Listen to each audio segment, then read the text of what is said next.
Donc, Yogananda nous dit de rester en accord avec le maître, que c'est en réalité la meilleure compagnie qu'on puisse trouver, celle qui va nous élever vers qui on est vraiment.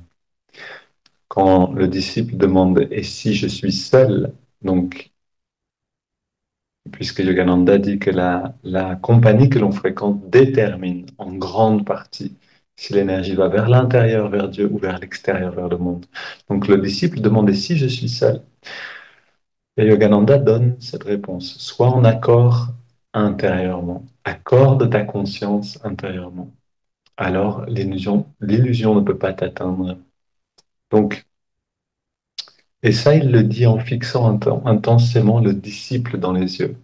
Donc hier, on a pratiqué, et on va le refaire aujourd'hui, le fait de rappeler le regard du maître et de rester sous son regard, littéralement. Donc on va le refaire aujourd'hui, mais simplement dans la détente. On a le regard légèrement dressé vers l'œil spirituel.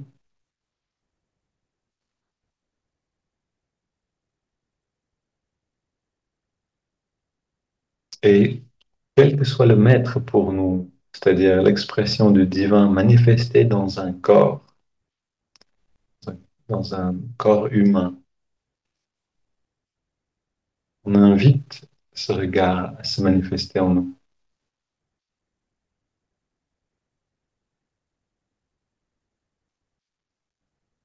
Et encore une fois, c'est le sentiment que l'on ressent qui détermine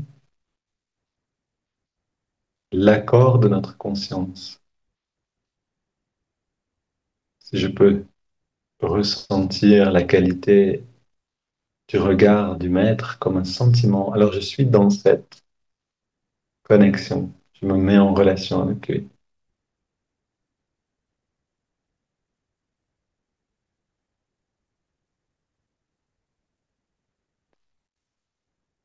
Et donc, essayons pendant les quelques minutes qui restent, pendant que je vous parle de cette pratique, de ce que nous dit Yogananda, de rester dans cet accord intérieur.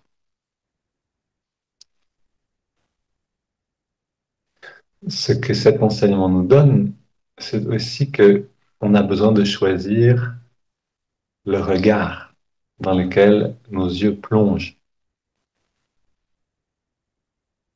Est-ce que ça veut dire qu'on doit fuir le regard de tous ceux qui ne sont pas spirituels? Pas forcément, mais on peut préférer regarder l'œil spirituel.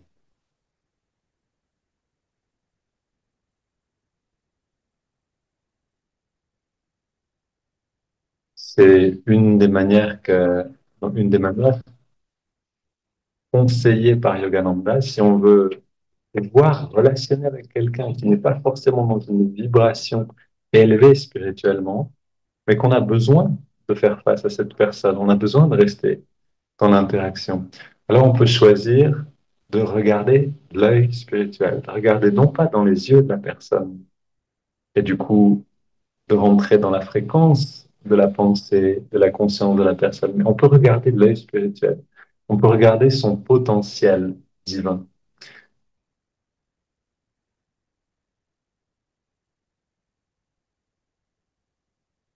Et c'est une très bonne manière de faire. En fait, ce serait une très bonne habitude à garder si on est constamment en contact avec des personnes, par exemple dans le travail, dans d'autres dans d'autres endroits. Peut-être que dans notre famille, on a des personnes qui sont dans une certaine lourdeur, ou dans notre environnement proche, qui sont dans une certaine lourdeur au niveau de la conscience. On n'est pas obligé de plonger notre regard constamment dans le leur. De temps en temps, on peut le faire pour essayer de leur donner aussi une impulsion qui élève. Mais quand on n'est pas dans la force intérieurement, ou quand on sent qu'on doit rester un petit peu assez soigné de nous-mêmes, on peut choisir de regarder l'œil spirituel. Et ça va demander un effort de voir le maître, de rester dans le regard du maître. Quand on est seul, ça demande un effort. C'est ce on essaie de faire maintenant. Cet effort, il est facilité parce que je vous parle maintenant de cette pratique, donc notre attention retourne constamment dans la pratique elle-même. Mais quand on est tout seul, on a besoin de se le rappeler soi-même, de se guider soi-même.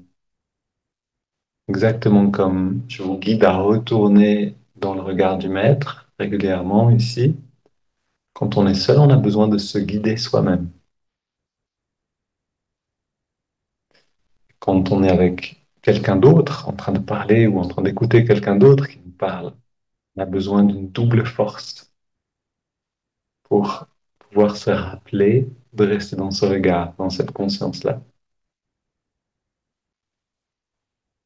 Et de cette manière, la plus innocente, ou l'interaction la plus simple, la plus ordinaire peut devenir un merveilleux endroit d'évolution spirituelle.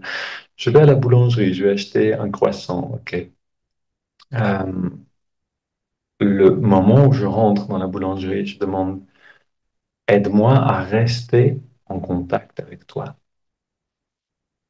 Ok, je suis dans la file d'attente, peut-être qu'il y a une file d'attente. Est-ce que j'arrive à garder mon attention dans cette pratique, dans cette expérience intérieure de la présence du maître?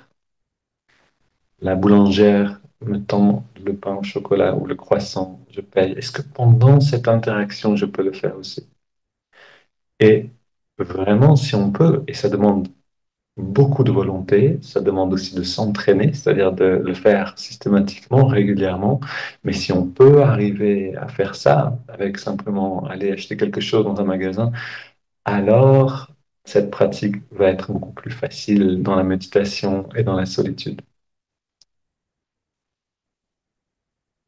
Servons-nous de cette manière des mille opportunités de la vie de tous les jours pour transformer ces moments ordinaires et a priori insignifiants en des moments de grande chance, de vraies possibilités de grandir spirituellement.